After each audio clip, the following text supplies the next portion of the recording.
Hey gang, it's your buddy Platt. Today's the day we finally get to try our Infinity bottle. It is full. For those who didn't catch it, a couple weeks back I did a video on how to create your own Infinity bottle. Basically, it's something that's a big deal in particularly the whiskey world, but also tequilas, rums you can do it in. And basically you create your own blend of whiskeys. It can be something as simple as like, well, if you have a bottle of Jim Beam and a bottle of Old Granddad laying around, half of each, you'd pour one in, and then every time you pour something out, you'd put a new whiskey in and kind of create your own revolving kind of unique blend. I talked about the concept and I thought it'd be great to do one on our own. This particular bottle, the motif behind it is a North American budget blend. So we stuck with American and Canadian whiskeys that were in the kind of budget range. And we've got her full. I will leave a link to the videos below if you didn't catch the previous videos. I'm going to create this whole series so you can see all the additions.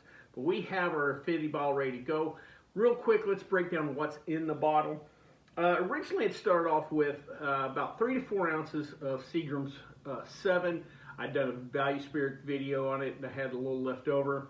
And then that first edition was Jack Daniel's. So I started off with them two, then we made additions of Jim Beam, Black Velvet, Seagrams VO, Evan Williams, Oregon Wheat, Crown Royal, Woodford Reserve, Windsor Canadian, Wild Turkey, the 101, Winchester Raw, King Creek Sour Mash Whiskey, and finally Bulliet Bourbon. So we have a total of 14 different whiskeys in there.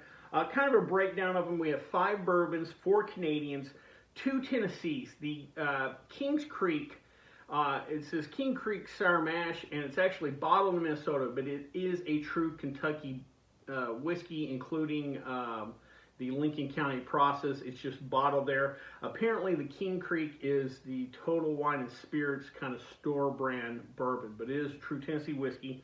We had a wheat whiskey, a rye whiskey, and finally the Seagram 7. That was our blended American whiskey. So we had a nice little bit of variety.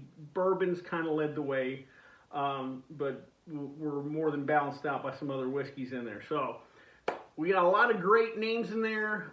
Each of them I've drank on my own, but this together, I'm really interested to see what we've ended up with, which flavors kind of come out more than the others. I only threw 1 rye in there because I did want, with those mixed bourbons, I did want present, but too much rye could have dominated. Again, we didn't go with any. I know there are American single malts out there, but that really didn't fit for this. They're not the budget, or most of them are not in the budget range anyway. So that being said, let's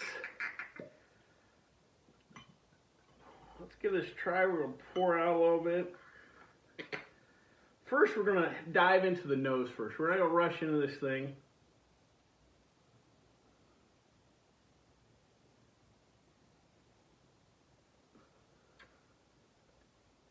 I get,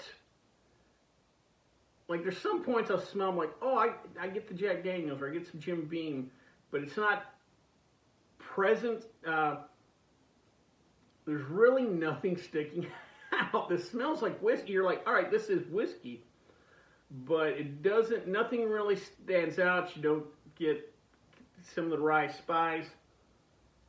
You get a little oak, but it's not predominant.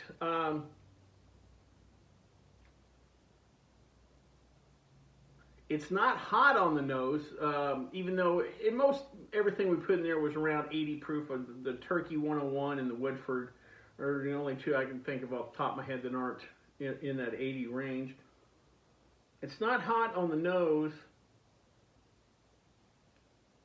Yeah, like I said, there's aspects in there that remind you of other whiskeys, but nothing really stands out. So let's see what comes out on the palate.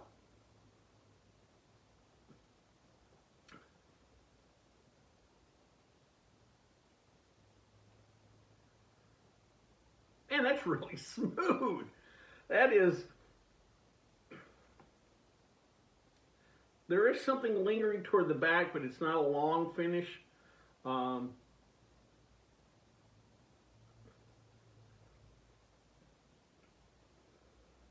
do get the corn sweetness And even things like Crown Royal, they're Canadian, they do have more of a bourbon grain bill. So most of this stuff, a lot of this stuff is going to have corn in it. You know, Jack Daniels, the two Tennessee whiskeys, are generally bourbon mash bill. So the corn dust is there. You do get the vanilla. You might on the back of the palate get some rye. Again, that's going to be in, you know, even though there's only one rye, that rye is going to be present in a little bit in all those Canadians, a little bit in all the bourbons, even the Tennessee whiskeys. But it's not hot. There's no...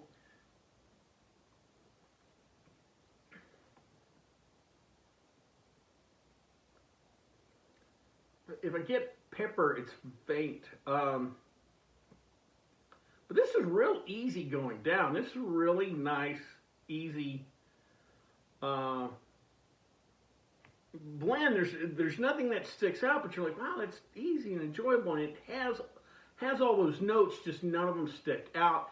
That may be an actual issue, that maybe have too many whiskeys. Even though I talked about in the first video that some people do up to 30, 40 different whiskeys, and a lot of your blended scotches will have that many whiskeys in there. But I don't think they necessarily carry through with all those notes, or they want each one of those notes prominent. So maybe that's not a bad thing, but nothing really sticks out, but it's all there. If that kind of makes any sense. It's kind of like, you know, sometimes you'll see a taco or cheese where they just throw the kitchen sink. It has everything in there. It's a good burger, but just everything in there. You're a good taco. And I think that's kind of what we have here. But I kind of like it. It does get me to thinking about different. All right, well, how would I ramp this thing up? Would I bump it up with a higher ABV? Maybe, you know, an addition of a Booker's in there. Maybe some you know, different notes will come out at a higher ABV. Should I go for more extreme whiskey? You know, should have pushed some more wheat in there? Maybe if I'd have put a little more wheat in there, I'd have got that, or maybe more rye. You know, who knows?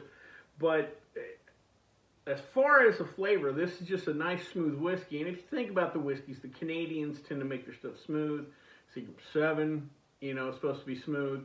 So the backbone of this thing is kind of smoothness. You know, the Lincoln County process with Jack and the King Creek, that, you know, the extra charcoal filtering, that's supposed to be the smoothness. So maybe I should rename this the smoothness blend, because that does go down nice and easy.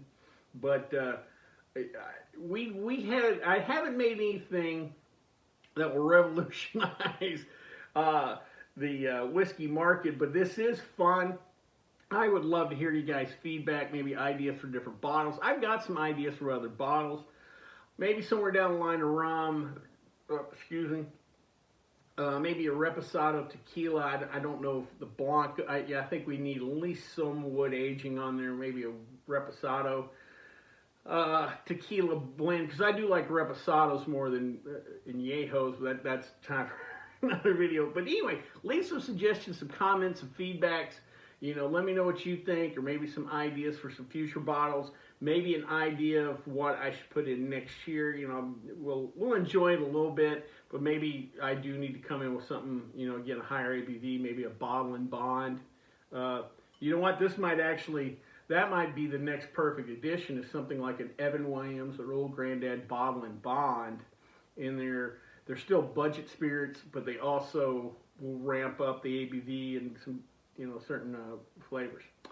Well, I hope you liked this video. If you did, please subscribe down below. So please like the video, because it lets YouTube know we're putting out good product. If you have any questions, comments, concerns, or whiskeys thrown in this bottle, please leave them in the comment section, or you can always contact me at the Twitter page. Till next time, bottoms up.